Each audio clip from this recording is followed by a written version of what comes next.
Mister Abu Jahl আছে না নাই? আরো যেমন আছে না নাই? এবার আবু জেহেল সেখানে দাঁড়িয়ে রইলেন, কালো একটা ঘোড়ার উপরে দাঁড়িয়ে, কালো একটা ঘোড়ার উপর বসে রইলেন।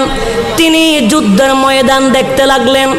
অপরদিকে আরেক দল আমার নবীর সাহাবী, তারাও যুদ্ধের ময়দানে। বললাম যুদ্ধ আরম্ভ হয়ে যায়।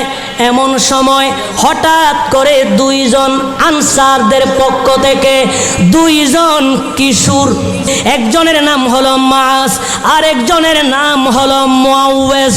সুবহানাল্লাহ বলেন। এই দুইজন কিশোর দাঁড়ালেন।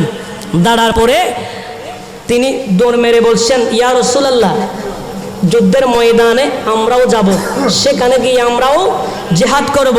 আমার নবী বলছে, তোমরা এখন জিহাদের ময়দানে যেও না, তোমাদেরকে আমি পরবর্তীতে বলবো, কারণ তোমরা এখনো ছোট্ট, তোমরা এখনো কিশোর, পরবর্তীতে বলবো, তখন তোমরা যেও। আমার নবী এটা বলার পরে ও একজন বলতেছে, বলে ইয়া রাসূলুল্লাহ, আপনি মনে করছেন ইনি আমার চেয়ে বড়? বলে না না, উনি এমন আমার মধ্যে যুদ্ধ লাগিয়ে দেখেন, আমরা দুই ভাই যুদ্ধ করব, দেখবেন যে আমার সাথে আমার বড় ভাই পারবে না। জোরে বলুন সুবহানাল্লাহ। নবী তাদের ঈমান দেখে মুস্কি মুস্কি হাসতে লাগলেন। হঠাৎ করে দুইজন কিশোর দৌড় মেরে চলে গেলেন হযরতে আব্দুর রহমান ইবনে আউফ রাদিয়াল্লাহু তাআলা আনহুর কাছে। জোরে বলি সুবহানাল্লাহ।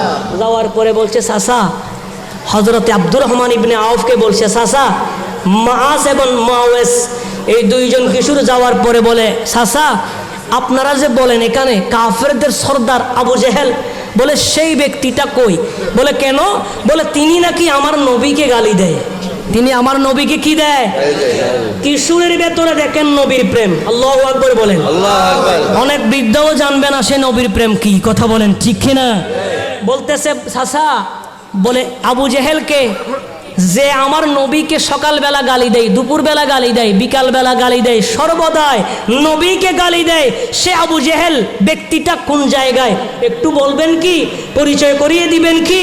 তখন আব্দুর রহমান ইবনে আউফ বলে, তোমরা গিয়ে কি করবা? এখনো ছোট্ট, বলে কি করবা? বলে না চাচা, একটু বলেন না, শুধু আবু জেহেলকে, বলে তার কাছে যেতে পারবে না? বলে না না চাচা, একটু করে পরিচয় করিয়ে দেন আবু জেহেলকে।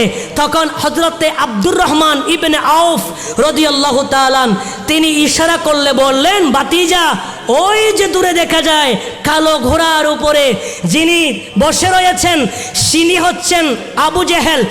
এই কথাটা বলতে দেরি দুইজন কিশোর সাথে সাথে বিদ্যুতের গতিতে সেখানে ঢুকে আবু জেহেল যেই ঘোড়ায় অবস্থান করছে ওই ঘোড়ার পায়ের মধ্যে আঘাত করে আবু জেহেলকে, মক্কার বড় সর্দার যিনি, তাকে ওই দুইজন ছোট্ট কিশোর সাথে সাথে মাটির মধ্যে ফেলে দিলেন। জোরে বলুন সুবহানাল্লাহ। আর একটু জোরে বলুন না সুবহানাল্লাহ।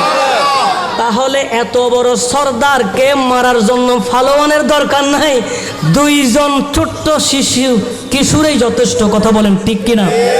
এবার যখন ফেলে দিলেন, আবু জেহেল ঘোড়া থেকে পড়ে গেলেন, সঙ্গে অন্য অন্য সাহাবায়ে কেরাম আছে না, দূর থেকে দেখতেছেন হযরতে আব্দুল্লাহ ইবনে মাসউদ রাদিয়াল্লাহু তাআলা। দূর থেকে কে দেখলেন? হযরতে আব্দুল্লাহ ইবনে মাসউদ। হযরতে আব্দুল্লাহ ইবনে মাসউদ রাদিয়াল্লাহু তাআলা তিনি দেখছেন দুইজন কিশোর বিদ্যুতের গতিতে আবু জেহেলের ঘোড়ার আপনার পায়ে আঘাত করে আবু জেহেলকে মাটির মধ্যে ফেলে দিলেন। এটা দেখার পরে হযরতে আব্দুল্লাহ ইবনে মাসউদ আর দেরি করে নাই, সোজা দৌড় মারলেন। এক দৌড়ে আবু জেহেলের কাছে গিয়া তিনি গর্দানের উপর পা রেখে তার দাড়িগুলা ধরে তরবারি গর্দান বরাবর বসাই দিলেন। জোরে বলি সুবহানাল্লাহ। তরবারি কোথায়? আরো যাব না কোন জায়গায়? তরবারি গর্দানে। দুইজন শিশু কিশোর তারা যুদ্ধ করতে লাগলেন। যুদ্ধ করতে করতে তারা শাহাদতের পেয়ালা পান করেছেন। জুড়ে বলুন ইন্না লিল্লাহি ওয়া ইন্না ইলাইহি রাজিউন। তারা শাহাদতের পেয়ালা পান করেছেন। হযরত আব্দুল্লাহ ইবনে মাসউদ রাদিয়াল্লাহু তাআলা তিনি তার ঘাড়ের উপরে তার পা রাখলেন। তার দাড়িগুলা ধরে গর্দার বরাবর তরবারি বসালেন আর ডাক দিয়ে বলছেন, আবু জেহেল এবার বলো তো দেখি কার ক্ষমতা বেশি। তিনি বলছেন, এই শোনো, কার বিজয় এবার বলো দেখি। তখন আবু জেহেল বলে, কার বিজয় হবে? আমাদের বিজয়। আব্দুল্লাহ ইবনে মাসউদ বলে, কিসের তোমাদের বিজয়? এই মুহূর্তে বিজয় হলো আল্লাহ এবং তার রাসূলের। জোরে বলুন সুবহানাল্লাহ। আর একটু জোরে বলেন না সুবহানাল্লাহ। গার তেরা বলে, চলি যাব কিন্তু কথা চাইতাম না, চলি যাব কিন্তু কথা ছাড়বো না। এরপরে বলছেন, বলে এখন তো তোর বাড়ি। ঘাড়ের উপরে ফা রাখলেন। কিসের উপর? আরো যাবো না, কিসের উপর? ঘাড়ের উপর ফা রাখলেন। দাড়িগুলো এভাবে ধরলেন, কারণ দাড়ি যদি, এটা রাসূলের সুন্নাহ, সম্মানিত জিনিস। কথা বলেন ঠিক কিনা? কি জিনিস? তো এই দাড়ি যদি ঠাকুরের কাছে থাকে, এটার সম্মান থাকে না? আরো জোরে বলুন, থাকে। তো এটা যদি আমার কাছে থাকে, তাহলে এটার সম্মান আছে না নাই? এটা যদি ঠাকুরের কাছে থাকে, আরো জোরে বলুন, সম্মান। যদি ঠাকুরের কাছে যদি থাকলে সম্মান থাকতো, তাহলে রবীন্দ্রনাথ ঠাকুরের দাড়ি কি আমাদের চেয়ে কম ছিল? আরে জোরে না, কম ছিল। আল্লাহ বুঝার তৌফিক দান করুন। ধরলেন গর্দান বরাবর তরবারি বসাই দিলেন। বসিয়ে দেওয়ার পরে তখন আবু জেহেল আব্দুল্লাহ ইবনে মাসউদের সাথে কথা বলতে লাগলেন। বলে, আমি শেষ পর্যন্ত একজন কৃষকের কাছে শেষ হয়ে যাচ্ছি। একজন কৃষকের কাছে, কৃষক মানে হযরতে আব্দুল্লাহ ইবনে মাসউদ, তিনি বকরি চড়াতেন। কি চড়াতেন? বলে, আমি একজন কৃষকের কাছে শেষ পর্যন্ত শেষ হয়ে যাচ্ছি। হে আব্দুল্লাহ ইবনে মাসউদ, বলে আমি তোমাকে বলে দিচ্ছি, আমি যেহেতু আরবের সরদার, এজন্য আমার গর্দান আলাদা করার সময় অন্য অন্য যারা আছে তাদের চেয়ে একটু লম্বা করে গর্দান আলাদা করিও। নাউজুবিল্লাহ বলে। কত বড় টেরা, কত বড় ঠেরা আসে এখানে বলতেছে।